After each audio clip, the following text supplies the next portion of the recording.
பம்பாய் நகரத்தோட ரொம்ப நெரிசலான ஒரு சின்ன வீதிய உங்க மனசுல கொஞ்சம் கற்பனை பண்ணி பாருங்களேன். அங்க இருக்கிற ஒரு சாதாரண பெட்டி கடையில பீடியும் குழந்தைங்களுக்கான துணிமணிகளும் வித்துக்கிட்டு இருக்காரு ஒரு வியாபாரி. அவருக்கு முறையான பள்ளிக்கூடம் போன அனுபவம் கூட கிடையாது. ஆனா உலகத்துல இருக்கிற பெரிய பெரிய தத்துவ ஞானிகளும் அறிஞர்களும் ஆன்மீக தேடல்ல இருக்கிறவங்களும் அவரை பார்க்க ஏன் தேடி தேடி வந்தாங்கன்னு நீங்க எப்பவாவது யோசிச்சிருக்கீங்களா? அந்த ரொம்பவும் சாதாரணமான மனிதர் சொன்ன ஒரு வார்த்தை மனித குலத்தோட ஒட்டுமொத்த தேடலையும் அப்படியே தலைகீழா மாத்தி போட்டுச்சு. இன்னைக்கு நாம பண்ண போற இந்த ஆழமான தேடல் அத பத்தி தான். கண்டிப்பா. இது ரொம்பவே அபூர்வமான ஆழமான ஒரு சப்ஜெக்ட். இன்னைக்கு நாம ஸ்ரீ நிசர்கதத்த மகாராஜ் அவரோட உலக புகழ்பெற்ற நான் அதுவே அப்படிங்கிற புத்தகத்தோட மைய கருத்தை அலச போறோம். ஆமா, அந்த நான் அதுவே. நம்ம நோக்கம் ரொம்ப தெளிவானது. இந்த நான் அதுவே அப்படிங்கிற தத்துவத்தோட உண்மையான அர்த்தத்தை டீகோட் பண்ணணும். நம்ம மனம், உடல், அப்புறம் இந்த ஒட்டுமொத்த பிரபஞ்சத்தோட இந்த தத்துவம் எப்படி சம்மந்தப்பட்டிருக்கு அப்படிங்கிறத பல கோணங்கள்ல நம்ம ஆராய போறோம். இந்த ஒரு ஸ்பெஷலான உரையாடலுக்கு உங்களை வரவேற்கிறோம். வெறும் புத்தகங்கள்ல இருக்கிற தத்துவங்களை பத்தின ஒரு ட்ரையான விஷயம் கிடையாது. இது நேரடியாக உங்களை நோக்கி கேட்கப்படுற ஒரு கேள்வி.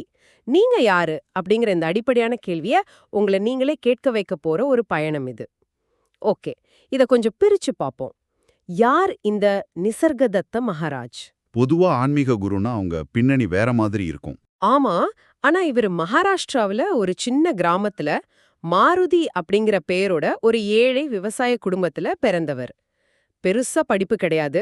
வறுமை காரணமா பம்பாய்க்கு கடைசியா ஒரு சாதாரண பெட்டிக்கடை வியாபாரியா தன் வாழ்க்கைய ஆரம்பிச்சவர். ஒரு சாதாரண குடும்பத்துல பிறந்து பெட்டிக்கடை வச்சுக்கிட்டு இருந்த அவர் ஒரு பெரிய மெய்ஞானியா மாறின அந்த டிரான்ஸ்ஃபர்மேஷன் இருக்கு இல்லையா, அது ரொம்பவே ஆச்சரியமானது. அது எப்படி நடந்துச்சு? மாருதிக்கு ஒரு 34 வயசு இருக்கும்போது அவரோட நண்பர் மூலமா அவரோட குருவான ஸ்ரீ சித்தராமேஸ்வர மகாராஜர் சந்திக்கிறாரு. அந்த குரு அவருக்கு ஒரு சின்ன வழிகாட்டுதலையும் மந்திரத்தையும் கொடுக்கறாரு. ஓஹோ. அதுக்கப்புறம் பாத்தீங்கன்னா வெறும் 3 வருஷத்துல, அதாவது அவரோட 37வது வயசுலயே அவர் முழுமையான மெய்ஞானத்தை அடைஞ்சிட்டாரு. அந்த மாருதி அப்படிங்கிற அடையாளம் காணாம போய் நிசர்கதத்த மகாராஜ் அப்படிங்கிற ஒரு தெளிவான ஆளுமை அங்க உருவாகிடுச்சு.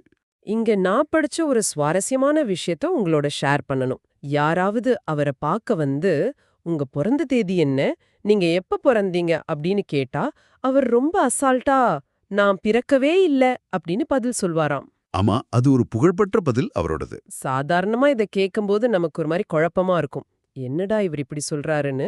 ஆனா கொஞ்சம் ஆழமா யோசிச்சா அவர் தன்னை இந்த உடம்பாகவோ ஒரு குறிப்பிட்ட வருஷத்துல பிறந்த ஒரு நபராகவோ அடையாளம் காட்டிக்கல அப்படிங்கிறது தான் இதோட அர்த்தம். கரெக்ட். அதுதான் மகாராஜோட வார்த்தைகளுக்கு இருக்கிற பவர். அவர் சொல்ற விஷயங்கள் எதுவுமே பழமையான சித்தாந்தங்களையோ மத்தவங்க சொன்ன கடினமான வார்த்தைகளையோ நம்பி இல்ல. அவர் சொல்ற ஒவ்வொரு வார்த்தையும் அவரோட நேரடியான அனுபவத்திலிருந்து வந்திருக்கு. அதனாலதான் அவருடைய அந்த தத்துவம் வெறும் புத்தகத்தோட நின்னுடாம உங்கள மாதிரி என்ன மாதிரி வாழ்க்கையோட உண்மையான அர்த்தத்தை தேடுறவங்களுக்கு நேரடியாகவே கனெக்ட் ஆகுது. அவர் எந்த கடினமான வார்த்தைகளையும் யூஸ் பண்றதில்ல. சரி, அப்போ இந்த நான் அதுவே அப்படிங்கறத நம்ம எப்படி புரிஞ்சுக்கிறது? இத கொஞ்சம் டீகோட் பண்ணுவோம். பொதுவா யாராவது நம்ம கிட்ட நீங்க யாரு அப்படின்னு கேட்டா நாம என்ன சொல்வோம்? நான் ஒரு டாக்டர் இல்ல இன்ஜினியர்னு சொல்லுவோம். ஆமா, நான் ஒரு சாஃப்ட்வேர் இன்ஜினியர், நான் இவங்களுக்கு அப்பா, நான் இந்த ஊருக்காரன் அப்படின்னு பல அடையாளங்களை தான் நம்ம அடுக்கிக்கிட்டே போவோம். அப்ப நிஜமாவே இந்த நான் அப்படிங்கிறது என்ன? இது ரொம்ப முக்கியமான கேள்வி. மகாராஜ் இதுக்கு ஒரு தெளிவான வழியை காட்டுறார். அதுக்கு பேரு எதிர்மறை வழியில தேடுறது. சிம்பிளா சொல்லணும்னா, நீங்க யாருன்னு கண்டுபிடிக்கணும்னா முதல்ல நீங்க யாரெல்லாம் கிடையாது அப்படிங்கறத கண்டுபிடிக்கணும். ஓ, ஆப்போசிட்டா யோசிக்கணும். அவர் ரொம்ப ஆணித்தரமா சொல்றாரு. நீங்க உங்க உடம்பு கிடையாது, உங்க உணர்வுகள் கிடையாது, உங்க எண்ணங்களும் கிடையாது. சொல்லப்போனா இந்த காலமும் வெளியும், அதாவது டைம் அண்ட் ஸ்பேஸ் கூட நீங்க கிடையாது. ஒரு நிமிஷம், இத கேட்க நல்லாதான் இருக்கு. ஆனா பிராக்டிக்கலா யோசிச்சு பாருங்க. என் உடம்புல ஒரு அடிபட்டா எனக்கு தானே வலிக்குது, எனக்கு பசிக்குது, எனக்கு தூக்கம் வருது. அப்புறம் எப்படி நான் இந்த உடம்பு இல்லைன்னு என்னால ஏத்துக்க முடியும்? இது கொஞ்சம் முரண்பாடா தெரியலையா? வலிக்குது அப்படிங்கிறது உண்மைதான். ஆனா இங்கதான் நாம கொஞ்சம் ஆழமா கவனிக்கணும். மகாராஜ் என்ன சொல்றாருன்னா, நீங்க எதையெல்லாம் உணர்கிறீர்களோ அதெல்லாம் நீங்க கிடையாது. அத கொஞ்சம் தெளிவா சொல்ல முடியுமா? அதாவது உணர்பவர் ஒருபோதும் உணரப்படும் பொருளாக இருக்க முடியாது. நீங்க உங்க உடம்ப பாக்குறீங்க, எனக்கு வலிக்குதுன்னு உங்க மனசு உணருது, உங்க எண்ணங்களை நீங்களே கவனிக்கிறீங்க. அப்போ அந்த வலியையோ அந்த எண்ணத்தையோ பார்க்கிற அல்லது கவனிக்கிற அந்த சாட்சி இருக்கு இல்லையா? அந்த விட்னஸ். கரெக்ட், அந்த விட்னஸ். அதுதான் உண்மையான நீங்க. உங்க உடம்புல ஒரு காயம் படுது, அது ஆறிருது. ஆனா அதை கவனிச்ச அந்த நான் அப்படியே தான் இருக்கு, அது மாறுறதே இல்ல. ஓ, அப்போ நீங்க சொல்றத வச்சு பார்த்தா எனக்குள்ள ஓடுற எண்ணங்கள் கூட நான் கிடையாது. அந்த எண்ணங்களை வேடிக்கை பார்க்கற ஒரு சாட்சி மட்டும்தான் நான். சரி, அப்போ நாம பார்க்கற இந்த உலகம், சுத்தி நடக்கிற விஷயங்கள், நேரம், காலம் இதெல்லாம் என்ன? இத கொஞ்சம் பெரிய பிக்சர்ல கனெக்ட் பண்ணி பார்ப்போம். சில மேற்கத்திய தத்துவஞானிகள் சொல்ற அதே விஷயத்தை தான் மகாராஜும் ரொம்ப சிம்பிளா சொல்றாரு. இந்த டைமு, ஸ்பேஸு, காரண காரியம் இது எல்லாமே நம்ம மனசு உருவாக்குற ஒரு மாயை தான். மனசு உருவாக்குற மாயையா? ஆமா. மகாராஜ் இது எப்படி விளக்குறாருன்னா, இந்த உலகம் அப்படிங்கிறது உங்க மனசுக்குள்ள ஓடுற ஒரு சினிமா மாதிரி. உங்க மனசு தான் அந்த உலகத்தை ப்ரொஜெக்ட் பண்ணுது. அந்த சினிமாவை எந்த ஒரு சலனமும் இல்லாம உட்கார்ந்து பார்க்கற அந்த அமைதியான சாட்சி தான் நான். அப்போ அந்த சலனமில்லாத நிலையை நாம எப்படி உறுதியா பிடிச்சுக்கிறது? ஏன்னா நம்ம மனச ஒரு செகண்ட் கூட சும்மா இருக்கறதில்ல. எதையாவது ஒன்ன நினைச்சு அலபாஞ்சுக்கிட்டே இருக்கே. இதை எப்படி கண்ட்ரோல் பண்றது? மனசை கண்ட்ரோல் பண்றத பத்தி மகாராஜ் பேசவே இல்ல. அங்கதான் அவர் நான் இருக்கிறேன் அப்படிங்கிற ஒரு பாயிண்ட முன்னாடி வைக்கிறார். நான் இருக்கிறேங்கிற உணர்வு. ஆமா, இந்த உலகத்துல எல்லாமே மாறுது. உங்க உடம்பு மாறுது, உங்க எண்ணம் மாறுது, சுத்தி இருக்கிற ஆட்கள் மாறுறாங்க. ஆனா நீங்க உறுதியா எந்த சந்தேகமும் இல்லாம நம்பக்கூடிய ஒரே ஒரு விஷயம் என்ன தெரியுமா? நான் இருக்கிறேன் அப்படிங்கிறது மட்டும்தான். அது உண்மைதான். நான் இருக்கேங்கிறது எனக்கு மட்டும்தான் உறுதியா தெரியும். நீங்க யோசிச்சாலும் சரி, யோசிக்கலனாலும் சரி, உங்களுக்குள்ள ஒரு இருப்பு இருக்கு. நான் அந்த உடம்பில்ல, நான் இந்த மனசில்ல அப்படின்னு எல்லாத்தையும் நீக்குன அப்புறம் கடைசியா மிஞ்சி இருக்கிற அந்த தூய்மையான இருப்பு, அதுதான் உண்மையான நீங்க. இத அப்படியே நம்ம அன்றாட வாழ்க்கையோட பொருத்தி பார்ப்போம். ஏன்னா தத்துவம் பேசுறதுக்கு நல்லா இருக்கும். ஆனா பிராக்டிக்கல் லைஃப்ல நமக்கு நிறைய ஆசைகள் இருக்கு, எதிர்பார்ப்புகள் இருக்கு. அதனால வர்ற பயம், துன்பம் இதெல்லாம் நம்மள போட்டு அழுத்துதே. இது எங்க இருந்து உருவாகுது? நம்மளோட எல்லா துன்பத்துக்கும் முக்கியமான காரணம் நம்மள நாமே ஒரு சின்ன எல்லைக்குள்ள சுருக்கிக்கிறது தான். அதாவது நான் இந்த உடம்பு தான், நான் இந்த மனசு தான் அப்படி நம்புறோம் பாத்தீங்களா? அதுதான் எல்லா பிரச்சனைக்கும் ஆணிவேர். இந்த உடம்பு தான் நம்புறது. ஆமா. ஆசைகள் எப்படி உருவாகுதுன்னு மகாராஜ் ரொம்ப அழகா சொல்றார். ஆசைகள் எல்லாமே நம்மோட பழைய நினைவுகளிலிருந்து தான் பிறக்குது. கடந்த காலத்துல நடந்த ஒரு நல்ல விஷயத்த மனசு ரெக்கார்ட் பண்ணி வச்சுக்கிட்டு, எதிர்காலத்திலே அது நடந்தா நான் சந்தோஷமா இருப்பேன் அப்படின்னு ஒரு கணக்கு போடுது. அப்போ அந்த நினைவுகளோட வலையில மாட்டிக்கும் போதுதான் நமக்கு ஆசையும் வருது, அது நடக்காம போயிடுமோ அப்படிங்கிற பயமும் வருது. இப்போ நாம தியேட்டர்ல போய் ஒரு சினிமா பார்க்கறோம். அந்த ஸ்கிரீன்ல ஒரு பெரிய நெருப்பு எரியற மாதிரி சீன் வருது, இல்ல ஒரு பெரிய வெள்ளம் வர்ற மாதிரி சீன் வருது. சரி. ஆனா அந்த நெருப்பு அந்த ஸ்கிரீனை எரிக்கிறதும் கிடையாது, அந்த வெள்ளம் அந்த ஸ்கிரீனை நனைக்கிறதும் கிடையாது. படம் முடிஞ்ச உடனே ஸ்கிரீன் மறுபடியும் வெள்ளையா சுத்தமா இருக்கு. அருமையான ஒரு பாயிண்ட் இது. அப்போ நம்ம லைஃப்ல நடக்கிற கஷ்டம், சந்தோஷம் எல்லாமே அந்த ஸ்கிரீன்ல ஓடுற படம் மாதிரி தானே. அது எதுவுமே உண்மையான நம்மள, அதாவது அந்த சாட்சிய பாதிக்கிறதே இல்ல. கரெக்டா?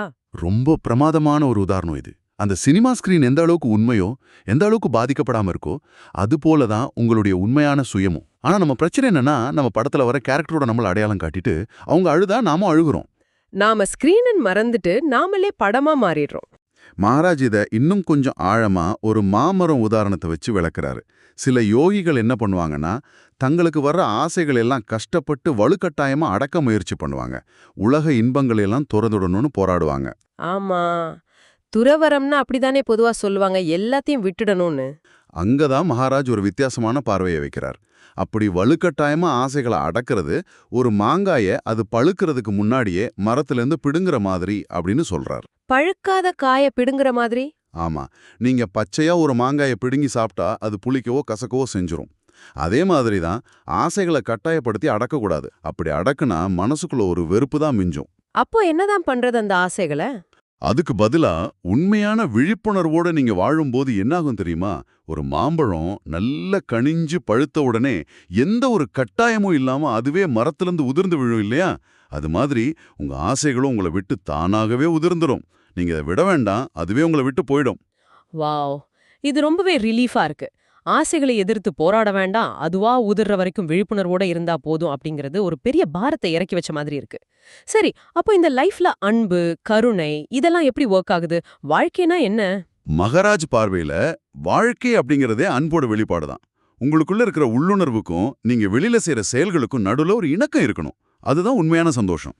எப்போ நீங்க உங்கள மத்தவங்கள்ல பிரிச்சு பார்க்காம இருக்கிறீங்களோ அப்போ அங்க இயற்கையாகவே அன்பு மலரும். நீங்க அந்த உலகத்திலிருந்து வேறானவர் கிடையாது, நீங்களே தான் இந்த உலகம் அப்படிங்கறத உணரும்போது மத்தவங்களுக்கு உதவி செய்யறதுங்கிறது உங்களுக்கு நீங்களே உதவி செஞ்சுக்கிற மாதிரி ஆயிடுது.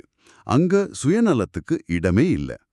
அப்போ இதையெல்லாம் நான் உணரணும்னா நான் என்ன பண்ணணும்? தியானம் பண்ணணுமா? பொதுவா தியானம்னாலே ஒரு இருட்டறையில உட்கார்ந்துட்டு மனச ஒரு பிடிச்சு எந்த எண்ணமும் வரக்கூடாதுன்னு கண்ட்ரோல் பண்றதுன்னு நினைச்சுக்கிட்டு இருக்கோம். அது ரொம்ப கஷ்டமான காரியமாச்சே. அது முற்றிலும் தவறான ஒரு புரிதல். மகாராஜ் சொல்லிக் கொடுக்கிற தியானம் ரொம்ப சிம்பிளானது, ஆனா ரொம்ப பவர்ஃபுல்லானது. மனச கண்ட்ரோல் பண்றது தியானம் கிடையாது. நான் இருக்கிறேன் அப்படிங்கிற அந்த ஆழமான உணர்வுல மட்டுமே முழுமையா கவனம் செலுத்துறது தான் உண்மையான தியானம். வேற எதை பற்றியும் யோசிக்காம, எந்த பேரும் இல்லாம, எந்த உருவமும் இல்லாம வெறுமனே இருப்பதாக உணர்ற அந்த நிலை இருக்குல்ல, அதை தொடர்ந்து பிராக்டிஸ் பண்ண சொல்றாரு. எண்ணங்கள் வந்தா எண்ணங்கள் வந்தா வரட்டும், அது பாட்டுக்கு மேகம் மாதிரி போயிட்டு இருக்கட்டும். நீங்க வெறும் வானமா இருந்து அதை வேடிக்கை மட்டும் பாருங்க. ஓகே. அப்போ இதெல்லாம் வச்சு பார்க்கும்போது இந்த நிலைய அடைய நமக்கு ஒரு குருவோட வழிகாட்டுதல் தேவை இல்லையா? ஒரு நல்ல குருவை தேடி நாம எங்க போறது? இமயமலைக்கு போகணுமா இல்ல ஏதாவது ஆசிரமத்துக்கு போகணுமா? வெளியில தேடுறத முதல்ல நிறுத்துங்க அப்படிங்கிறது தான் இந்த ஒட்டுமொத்த தத்துவத்தோட மிகப்பெரிய மெசேஜ். உங்களுக்கு தேவையான மிகப்பெரிய குரு உங்க உள்ளேயே இருக்கார். அவரைத்தான் மகாராஜ் உள்குரு அப்படின்னு சொல்றாரு. நமக்குள்ளேயே இருக்கிற குரு. ஆமா, நாம அடிக்கடி ரொம்ப பெருமையா நினைச்சுப்போம், நான் இந்த சமூகத்தை மாத்த போறேன், உலகத்தை காப்பாத்த போறேன் அப்படின்னு. ஆனா மகாராஜ் என்ன கேக்குறாருன்னா, எந்த உலகத்தை காப்பாத்த போற? அந்த உலகமே உங்கிட்ட இருந்து தான் உருவாகுது. நீ உலகத்தை காப்பாத்த வேண்டாம், நீ உன்னை உணர்ந்துகிட்டா, நீ மாறுனா உலகம் தானாகவே மாறிடும். ஏன்னா நான் பார்க்கிற உலகமே என் மனசோட ரிஃப்ளெக்ஷன் தான். எக்ஸாக்ட்லி. இது நம்ம பார்வைய அப்படியே ஷிஃப்ட் பண்ணிடுது. இதுல இன்னொரு விஷயமும் நான் நோட் பண்ணேன். இந்த புக்ல மந்திரங்கள் பத்தி ஒரு டிஸ்கஷன் வருது. குறிப்பா மேற்கத்திய மக்களுக்கு, ஐரோப்பியர்களுக்கு இந்த மாதிரி ஒரு வார்த்தையை திரும்ப திரும்ப சொல்ற மந்திர பழக்கம் கிடையாது. அப்போ அந்த மந்திரங்கள் எப்படி வேலை செய்யுது? அது வெறும் சத்தம் தானா? அது எப்படி விழிப்புணர்வை ஏற்படுத்துது? ரொம்ப சுவாரஸ்யமான கேள்வி இது. மந்திரங்கள் அப்படிங்கிறது வெறும் சத்தம் கிடையாது. நீங்க உச்சரிக்கிற அந்த மந்திரத்தோட சத்தம் உங்க உண்மையான சுயம் குடிகொள்வதற்கான ஒரு வடிவத்தை, ஒரு ஷேப்பை உருவாக்குது. ஒரு வடிவத்தை உருவாக்குதா? ஆமா. ஐரோப்பியர்களுக்கு அந்த பழக்கம் இல்லாம இருக்கலாம். ஆனா எந்த ஒரு செயலையும், அது மந்திரமா இருந்தாலும் சரி, இல்ல வேற எந்த ஆன்மீக பயிற்சியா இருந்தாலும் சரி, முழுமையான ஈடுபாட்டோடும் அசைக்க முடியாத நம்பிக்கையோடும் செய்யும்போது அது உங்க மனசுல இருக்கிற அறியாமைய அப்படியே உடைச்சிடுது. அந்த தேடலோட தீவிரம் இருந்தா போதும், யாரு வேணாலும் அந்த உள்நோக்கிய பயணத்தை வெற்றிகரமா முடிக்கலாம். ஆஹா, நாம இந்த தேடலோட ஒரு முக்கியமான கட்டத்துக்கு வந்துட்டோம். நாம இதுவரைக்கும் பேசின விஷயங்கள் எல்லாம் ஒன்னு சேர்த்து பார்த்தா நமக்கு என்ன புரியுது? சொல்லுங்க. நாம இந்த உடம்போ மனசோ எண்ணங்களோ கிடையாது. நாம காலத்துக்கும் எல்லைகளுக்கும் அப்பாற்பட்ட ஒரு தூய்மையான விழிப்புணர்வு. நான் இருக்கிறேன் அப்படிங்கிற இந்த சிம்பிளான ஆனா அடிப்படையான உணர்வு தான் இந்த ஒட்டுமொத்த பிரபஞ்சத்தோட ஆணிவேர். இத நம்ம முழுமையா புரிஞ்சுக்கிட்டா மரணம் அப்படிங்கிறது கூட பழைய சட்டையை கழட்டி வச்சுட்டு புது சட்டை போடுற மாதிரி ரொம்ப சாதாரணமான ஒரு விஷயமா மாறிடும் இல்லையா? நீங்க சரியா சுருக்கி சொல்லிட்டீங்க. நாம யாருன்னு கேட்டா, நாம பிறப்பற்றவர்கள், இறப்பற்றவர்கள். இந்த உலகத்தில் நடக்கிற எல்லாமே உங்களுடைய அந்த மாபெரும் விழிப்புணர்வுக்குள்ள தோன்றி மறைகிற வெறும் அலைகள் மட்டும்தான். அந்த கடல் தான் நீங்க. இத ஆழமா புரிஞ்சுக்கிட்டு அந்த விழிப்புணர்வோட வாழ்றது தான் உண்மையான விடுதலை. இப்போ இந்த ஆழமான தேடலோட முடிவுல உங்களுக்காக ஒரு சின்ன ஆனா உங்களை ரொம்பவே யோசிக்க வைக்க போற ஒரு கேள்வி. டெய்லி ராத்திரி நீங்க படுத்து தூங்குறீங்க. நல்லா ஆழ்ந்து தூங்கும்போது இந்த உலகம் எங்க போகுது? உங்க உடம்பு, உங்க பேரு, உங்க பேங்க் பேலன்ஸ், உங்க கவலைகள், உங்க பதவிகள் எல்லாமே அந்த தூக்கத்துல அப்படியே காணாம போயிடுது. எதுவுமே இல்லாத ஒரு இருட்டான சூன்யமான நிலை. அந்த நேரத்துல நீங்க யாருன்னே உங்களுக்கு தெரியாது. கரெக்ட். ஆனா மறுபடியும் காலையில நீங்க முழிச்சுக்கிறீங்க. அப்போ ஒரு நிமிஷம் யோசிச்சு பாருங்க. அந்த தூக்கத்தோட இருட்டிலையும் உலகமே அழிஞ்ச மாதிரி இருக்கிற அந்த நேரத்திலையும் உங்க கூடவே இருந்து காலையில உங்களை எழுப்பி விடுற அந்த இருப்பு எது? மகாராஜ் என்ன சொல்றாருன்னா, நாம முழிச்சுக்கிட்டு பாக்குற இந்த உலகமே ஒரு நீண்ட கனவு தான் அப்படிங்கிறாரு. ஆமா. அப்போ நாளைக்கு காலையில முழிக்க போறது நிஜமாவே நீங்க தானா? இல்ல இத்தனை காலமா உங்களை இயக்கிக்கிட்டு இருக்கிற அந்த மாபெரும் உண்மையா? இது கொஞ்சம் நிதானமா சிந்திச்சு பாருங்க. உங்களுக்கான உண்மையான தேடல் அங்கேருந்து தான் தொடங்கும். அடுத்த முறை இன்னொரு ஆழமான தேடல்ல சந்திப்போம்.